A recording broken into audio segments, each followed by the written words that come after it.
okay ইয়াতে আজি আমি সেকেন্ড পেপাৰখন কৰিব গৈ আছো এক্সেলৰ আমি সেকেন্ড পেপাৰখন কৰিব গৈ আছো কোৱেশ্চনটো এবাৰ বুজি চাইলো কোৱেশ্চনটো কি দিয়া হৈ আছে আজিকালি টেবুলখন দিয়া নাথাকে হা ইয়াত টেবুলখন দিয়া নাথাকে কোৱেশ্চনটো চাই পেলাই নিজে টেবুলখন বনাব লাগিব আজিকালি টেবুলখন দিয়া নাথাকে সো হেতু কাৰণে বহুতৰ কি হনক কোৱেশ্চনটো এনে অলপ ইজিয়ে থাকে খালি প্ৰবলেমটো ক'ত আহে স্যাৰ কোৱেশ্চনটো মই পঢ়িলো কিন্তু পঢ়ি পেলাই মই ধৰিব পাৰ নাই ইয়াত টেবুলখন কেনেকুৱা হ'ব সো এটো আইডিয়া কৰিব পাৰিব লাগিব আৰু যদি আমি এনেকুৱা পেপাৰ কমসে কম 6-7খন মানুহ কৰো আইডিয়াটো কিন্তু হৈ যায় হা যদি আমি এনেকুৱা পেপাৰ 6-7খন মানুহ কৰো আইডিয়া হৈ যায় যে কেনেকনো পেপাৰখন টেবুলখন কেনেকুৱা হ'ব পাৰে যেনেকৈ ইয়াতে দিয়া হৈ আছে ষ্টুডেন্টজনে পাস কৰিবৰ কাৰণে তেখেতৰ টোটেল যেটো মাৰ্কস হ'ব টোটেলটো মই ইয়াতে লিখি থৈ দিও টোটেলটো গ্ৰেটাৰ দেন যেনেকৈ তো লেস দেন হয় তো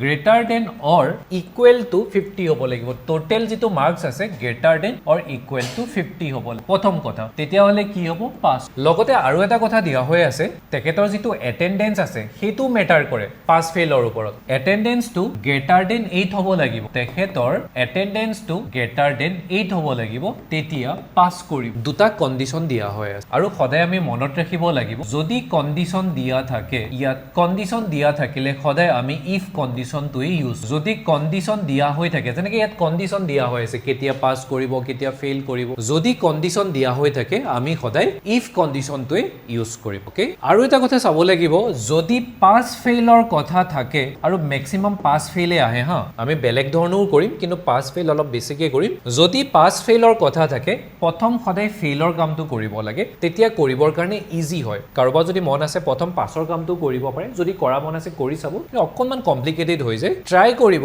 পাস ফেইলৰ যদি কথা থাকে প্ৰথম ফেইলৰ কামটোই প্ৰথমতে কৰিবৰ কাৰণে এটা মোক এটা কথা কওক কোৱেশ্চনত আমাৰ দিয়া হৈ আছিল কেতিয়া পাস কৰিব এটা মই ফেইলটো যদি মই কাৰোবাক খুদু টোটেলটো কিমান হলে ফেইল হ'ব বাৰু গ্ৰেটাৰ দেন ইকুৱেল টু 50 হলে পাস হ'ব ফেইল কেতিয়া হ'ব বাৰু লেস দেন 50 হলে ফেইল যেনেকৈ এটেন্ডেন্সটো গ্ৰেটাৰ দেন 8 হলে পাস হ'ব ফেইল কেতিয়া হ'ব বাৰু less than or equal to 8 এটা বহুতে খুদিব পাৰে স্যাৰ ইকুৱেল চিনটো ইয়াত কিয় দিলে ইয়াতটো আপুনি ইকুৱেল চিন দিয়া নাই সো গ্ৰেটাৰ দেন 8 হলেহে পাস হ'ব লেস দেন 8 হলেও ফেইল হ'ব বা ইকুৱেল টু 8 হলেও ফেইল হ'ব পাইছনে বুজি কিন্তু ইয়াত কি কৈছে গ্ৰেটাৰ দেন 50 হলে পাস হ'ব ইকুৱেল টু 50 হলেও পাস হ'ব খালি 50 তকে লেস হলেহে ফেইল কৰিব পাইছনে বুজি সো ইয়াত ইকুৱেল চিন আছে ইয়াত নাই সো এইকিটা কন্ডিশনত ফেইল কৰিব কোৱেশ্চনত কিন্তু পাসৰ কথাহে আছে ফেইলটো আমি নিজৰ ফালৰ পৰা উলিয়াই লৈছো কোৱেশ্চনত পাসৰ কথাটো আছে ফেইলটো আমি নিজৰ ফালৰ পৰা উলিয়াই লৈছো কাৰণ পাস ফেইলৰ কথা থাকিলে প্ৰথম ফেইলৰ কামটো কৰিলে কৰিবৰ কাৰণে ইজি এতিয়া সব ইয়াত টেবুলখন দিয়া হৈ থকা নাই কোৱেশ্চনটো পঢ়ি টেবুলখন নিজে আইডিয়া কৰিব পাৰিব লাগিব যেনেকৈ ষ্টুডেন্ট এজনৰ কথা আছে মানে আমি ষ্টুডেন্টজনৰ নামটো লিখিব লাগিব সো তাৰ কাৰণে আমি এটা ঘৰ বনাব লাগিব ইয়াতে আমি নামটো লিখিম লগতে মাৰ্কস বিলাকৰ কথা আছে যেনেকৈ এটেন্ডেন্সৰ মাৰ্কসৰ কথা আছে এসাইনমেন্টৰ মাৰ্কসৰ কথা আছে মিড টাৰ্মত কিমান পাইছে মিড টাৰ্ম বুলি ক'লে ধৰি লওক 6 মাহৰ পৰীক্ষাত কিমান মাৰ্কস পাইছে ফাইনেল এক্সাম মানে 1 ইয়াৰ এক্সামত কিমান মাৰ্কস পাইছে সো ইয়াতে আমাৰ এটেন্ডেন্সৰ কথা আহি গল কিমান মাৰ্কস পাইছে ইয়াতে লিখিম এসাইনমেন্টৰ মাৰ্কস কিমান মাৰ্কস পাইছে ইয়াতে লিখিম মিড টাৰ্মৰ কথা আহি গল তাৰ পিছতে গুটেখিনি আকৌ যোগ কৰি টোটেলটো উলিয়াব লাগিব কাৰণ টোটেলৰ কথা আছে আচ্ছা টোটেলটো উলিয়াৰ পিছত আকৌ ৰিজাল্টটো উলিয়াব লাগিব তেখেতে পাস হৈছে নে ফেইল হৈছে সো ইয়াত টোটেলৰ ঘৰ এটা থাকিব লাষ্টত পাস হৈছে নে ফেইল হৈছে ৰিজাল্টৰো ঘৰ এটা থাকিব মানে তো কোৱেশ্চনটো পঢ়ি নিজে আইডিয়া কৰিব পাৰিব লাগিব যে টেবুলখন কেনেকুৱা হ'ব আৰু মই এটা কথা কৈ থৈ দিও যদি আপোনালোকে এনেকুৱা 6টা মানুহ কৰে আমি বেছিকৈ কৰিম যদি 6টা মানুহ কৰে কোৱেশ্চনটো পঢ়িয়া আইডিয়া কিন্তু হৈয়ে যায় যে কেনেকুৱা টেবুলখননো হ'ব পাৰে ওকে 6টা মানুহ কোৱেশ্চন যদি আমি ভালকে কৰো আপোনালোকৰ আইডিয়া ম্যাক্সিমাম আইডিয়াটো হৈ যায় কোৱেশ্চনটো পঢ়িয়ে আপোনালোকে টেবুল এখন বনাব পৰা হৈ যাব আচ্ছা তো মই ইয়াতে আৰু এটা দেখুৱাই থৈ দিও এইখন আমাৰ টেবুলখন হয় যেনেকৈ আমি এইখন দিয়া নাথাকে কিন্তু হা যেনেকৈ মই লিখি থৈ দিছো তলৰ টেবুলখন এক্সামত দিয়া নাথাকে টেবুলখন নিজে বনাব লাগিব যেনেকৈ মই নেম বুলি নেমটো নিজৰ ফালৰ পৰা কিবা এটা দিব এটেন্ডেন্সৰ কথা আছে এসাইনমেন্টৰ কথা আছে mid term final exam total result আৰু ভিতৰৰ ভ্যালু বিলাক এইটো নিজৰ ফালৰ পৰাই ভৰাব যেনেকৈ তেতিয়া এজনে সুধিছিলে স্যাৰ আপুনি যে ফাইনেল এক্সামত 20 মাৰ্কস পোৱা বুলি লিখিছে স্যাৰ মই 100 মাৰ্কস দিব পাৰিম নে আৰামত পাৰিব মাৰ্কসটো কোনো কথা নাই নিজৰ ইচ্ছামতে দিয়ক যদি 50 দিয়া মন আছে 50 দিয়ক যদি 100 দিয়া মন আছে 100 দিয়ক বৰ্তমান মই যেটো দিছো হেতুৱে দিয়ক এক্সামত কিন্তু আপোনালোকে নিজৰ মনমতে 100 দিম বুলি ভাবিলে 100টো দিব পাৰিব ঠিক আছে সো টেবুলখন কিন্তু দিয়া নাথাকে নিজে কোৱেশ্চনটো পঢ়ি আইডিয়া কৰি ঠিক আছে এই টেবুলখন আমি সকলোৱে বনাম এতিয়া সো তাৰ কাৰণে মই এটা কাম কৰো এক্সেলখন ওপেন কৰিলো এইটো আমাৰ এক্সেলখন আছে এক্স বুলি আছে বা আমি সাৰ্চত যালেও কি বুলি সাৰ্চ কৰিম EXCEL এক্সেল এইখন এক্সেলখন আহি গল ইয়াতে ক্লিক এটা কৰিম তাৰ পৰা ব্ল্যাঙ্ক ৱৰ্কবুক এখন লম সো ইয়াতে মই মই লিখা ষ্টাৰ্ট কৰিম যেনেকৈ মই ইয়াত নেম বুলি লিখিম তাৰপিছত আৰু কি লিখিম আমাৰ এটেণ্ডেঞ্চৰ মাৰ্কছৰ কথা আছে এছাইনমেণ্টৰ মাৰ্কছৰ কথা আছে এতিয়া মই শ্বৰ্টকাটতে লিখিছোঁ এছাইনমেণ্ট বুলি আপোনালোকে ইচ্ছা কৰিলে সম্পূৰ্ণ লিখি দিব পাৰে মিড টাৰ্ম মাৰ্কছৰ কথা আছে ফাইনেল এক্সামৰ মাৰ্কছৰ কথা আছে ইয়াৰ পৰা আমি টোটেল উলিয়াব লাগিব তাৰপিছত আমি ৰিজাল্টটো উলিয়াব লাগিব গোটেইখিনি চিলেক্ট কৰিম চিলেক্ট কেনেকৈ কৰোঁ নেমৰ প্ৰথম ঘৰটোৰ একদম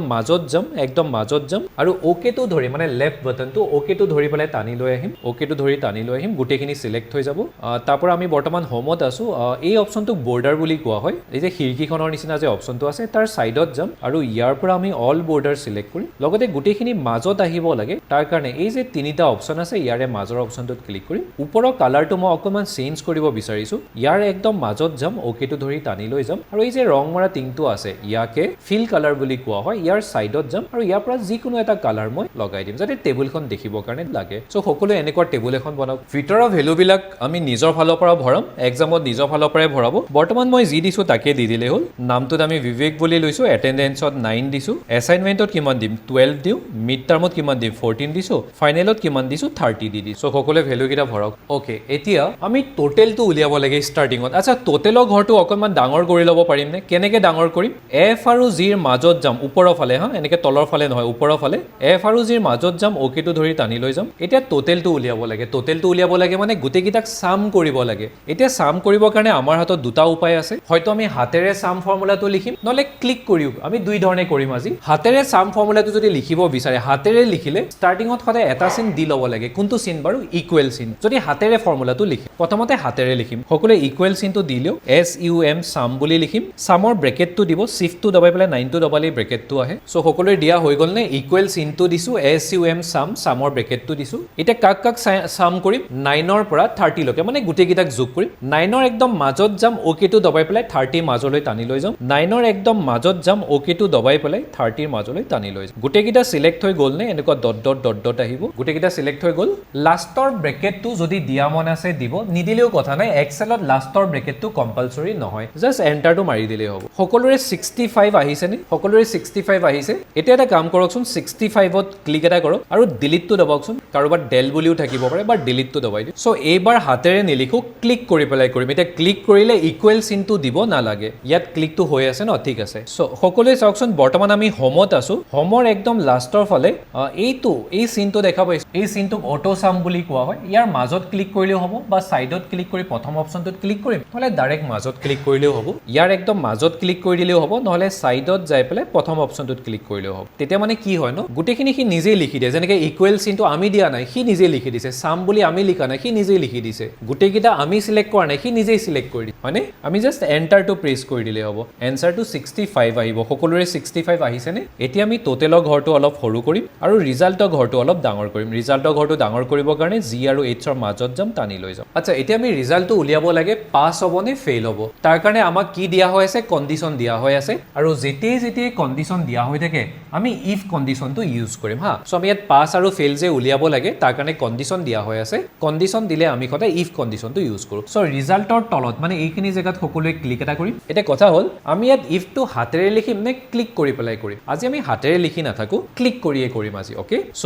ক'ত ক্লিক কৰিম FXত সকলোৱে FXত ক্লিক এটা কৰক যদি মই FXত ক্লিক এটা কৰিছোঁ বহুতবিলাক অপশ্যন আহিব তাৰে মই ইফ অপশ্যনটোত ক্লিক কৰিম আৰু তলৰ ফালে অ'কে আছে অ'কে কৰি দিম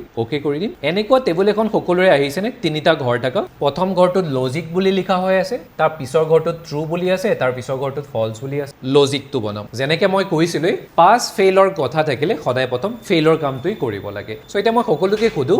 ষ্টুডেণ্টজনে কেতিয়া ফেইল কৰিব টোটেল মাৰ্কছটো লেছ দেন 50 হ'লে ফেইল কৰিব টোটেল মাৰ্কছ সকলোৱে টোটেলত ক্লিক এটা কৰক মানে 65 হা টোটেলত ক্লিক এটা কৰিলোনে কিমান হ'লে ফেইল হ'ব লেছ দেন 50 হ'লে লিখকচোন লেছ দেন 50 বুলি যদি লেছ দেন 50 হয় তেতিয়াহ'লে কি হ'ব ফেইল হ'ব মাজৰ ঘৰটোত লিখিম ফেইল বুলি সকলোৱে লিখকচোন ইয়াতে ফেইল বুলি এতিয়া মোক এটা এনচাৰ দিয়ক লেছ দেন 50 যদি হয় ফেইল হ'ব নহ'লে কি হ'ব বাৰু নহ'লে পাছ হ'ব এতিয়া নিয়মমতে মই ইয়াত পাছ বুলি লিখিব লাগে কিন্তু মই নিলিখোঁ নিয়মমতে মই ইয়াত পাছ বুলি লিখিব লাগে কিন্তু নিলিখোঁ আচ্ছা লিখিলোঁ হয় কেতিয়া লিখিলোঁ হয় যদি এটাহে কণ্ডিশ্যন থকা হয় তলৰ কণ্ডিশ্যনটো নাথাকা হয় মোৰ তাত এটাই কণ্ডিশ্যন আছে চ' মই যদি সঁচা হয় ফেইল নহ'লে পাছ জাষ্ট অ'কে কৰি দিম কিন্তু আমাৰ ইয়াত এটা কণ্ডিশ্যন নাই দুটা কণ্ডিশ্যন আছে চ' মই ইফৰ টেবুলখন আকৌ এবাৰ আনিব লাগে এবাৰ আনিলোঁ আৰু এবাৰ আনিম মানে টোটেল দুবাৰ আনিম তিনিটা কণ্ডিশ্যন থকা হয় তিনিবাৰ আনিবলগীয়া হ'ল চ' মই ইয়াত একো নিলিখোঁ নিলিখোঁ কাৰণ মোৰ ঠাইত এতিয়াও কণ্ডিশ্যন বাকী আছে বাকী থাকিলে লাষ্টৰ ঘৰটো সদায় খালী এৰিব লাগে কাৰণ মোৰ ঠাইত এতিয়াও এটেণ্ডেঞ্চৰ কামটো বাকী আছে টোটেলৰ কামটোহে কৰিলোঁ কিন্তু এটা কথা মনত ৰাখিম তলৰ ঘৰটোত একো নিলিখোঁ বুজি পাইছোঁ কিন্তু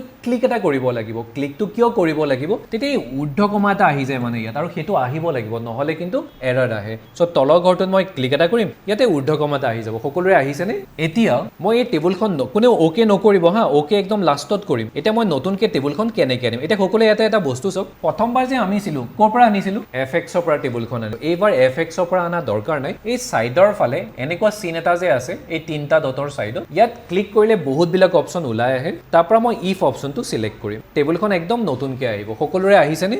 এইবাৰ এটেণ্ডেঞ্চৰ কাম কৰিম হা টোটেলৰ কামটো হৈ গ'ল এটেণ্ডেঞ্চৰ পাছ ফেইলৰ কথা থাকিলে প্ৰথম আমি সদায় ফেইলৰ কামটো কৰিম এটেণ্ডেঞ্চটো কিমান হ'লে ফেইল হ'ব এটেণ্ডেঞ্চটো লেছ দেন ইকুৱেল টু 8 হ'লে ফেইল হ'ব কাৰণ গ্ৰেটাৰ দেন 8 হ'লে পাছ হ'ব বুলি আছিলে সকলোৱে এটেণ্ডেঞ্চত ক্লিক এটা কৰকচোন আমি বৰ্তমান এটেণ্ডেঞ্চটো কিমান বুলি দিছোঁ 9 বুলি আপুনি যিয়ে দিছে কোনোবাই হয়তো 10 বুলিও দিব পাৰে মুঠতে যিমান দিছে এটেণ্ডেঞ্চৰ ভেলুটো তাত ক্লিক এটা কৰিম যদি এটেণ্ডেঞ্চত ক্লিক কৰা হৈ গ'ল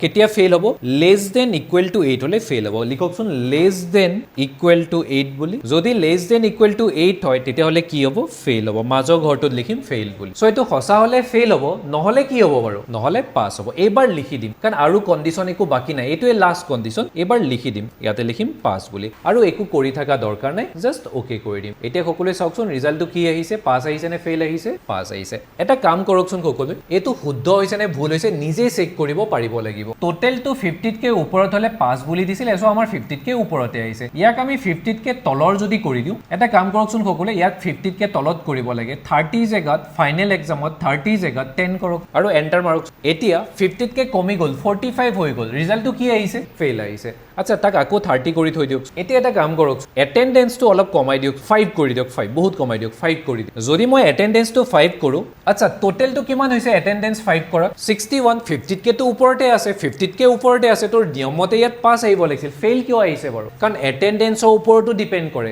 এটা ওপৰত নহয় দুইটা ওপৰতে ডিপেণ্ড কৰে দেখাততো লাগিছে যে 50তকৈ ওপৰত হৈছে 61 হৈছে পাছ হ'ব লাগিছিল কিন্তু ফেইল কিয় হৈছে কাৰণ এটেণ্ডেঞ্চটো বহুত কমে পাইছোনে বুজি ঠিক আছে যদি মই এইটো ছেভ কৰিব লাগে ফাইলত যাম তাৰ পৰা ছেভ এজত যাম তাৰ পৰা ব্ৰাউজত যাম মই ডেস্কটপত ছেভ কৰিব বিচাৰিছোঁ ডেস্কটপত ডেস্কটপ চিলেক্ট কৰিম তাৰপিছত নিজৰ নামটো লিখি দিম যেনেকৈ মই ইয়াত বিবেক বুলি দি দিওঁ বিবেক 1 বুলি আৰু মই ইয়াত ছেভ চ' হৈ গৈছে ছেভ এতিয়া মই ইচ্ছা কৰিলে ইয়াত কাটিও দিব পাৰিম